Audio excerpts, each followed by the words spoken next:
ఓం శ్రీ వీరబ్రహ్మణే నమ. ఓం శ్రీ విశ్వకర్మనే నమ. మిత్రమా, ఆకు చూడండి, ఇట్లా ఉంటుంది ఈ ఆకు. ఈ చెట్టు దీనికి ఇట్లా పువ్వు వస్తుంది. ఈ కాడల సందన పువ్వులు ఇట్లా. ఇది పాదరసము మగినమైద్ది మిత్రమా. ఈ చెట్టు పాదరసం మగినమైద్ది. ఎలా అంటే దీంట్లో ఈ ఆకు ప్లస్ లింగదొండాకు రెండు కలిపి ముందు వంట చేయాలి. వంట చేయాలంటే ఈ ఆకు వచ్చేసి ఒక 1/2 లీటరు,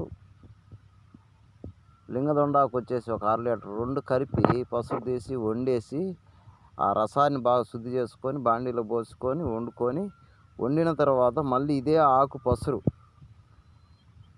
లేకుండా ఈ ఆకులతోటే, ఓన్లీ ఆకులతోటే, ఈ ఆకులన్నీ ఇదిగో ఇంత ఆకులు అయితే తీసుకొని రుద్దితే మగినమైద్ది మిత్రమా.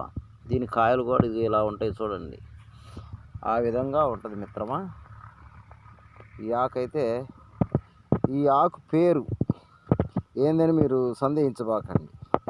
ఈ ఆకు పేరు వచ్చేసి మా భాషలో, మా ఏరియాలో, మా భాషలో ఏమంటారంటే ఇది అడవి శామంచి అంటారు. అంటే అడవి శామంచిలో అనేక రకాలు ఉన్నాయి.